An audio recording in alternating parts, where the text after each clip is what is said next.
Hi friends, అందరైతే ఎట్లున్నారు? బాగున్నారా? ఈరోజు అయితే అత్తమ్మ టమాటా చారు అయితే చేస్తుంది.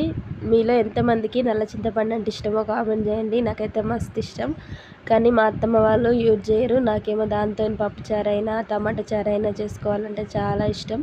మరి నాలాగా మీకు ఎంతమందికి ఇష్టమో కామెంట్ చేయండి. నాకైతే మళ్ళీ జలుబు, దగ్గు, జ్వరం మూడైతే అంటుకున్నాయి. ఇంకా అన్నం అయితే కూరలతో అస్సలు తినాలనిపిస్తలేదు.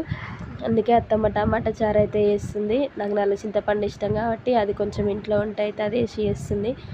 చాలా బాగుంటుంది. ఇంకా నేనైతే సొరకాయ కర్రీ చేస్తున్నా.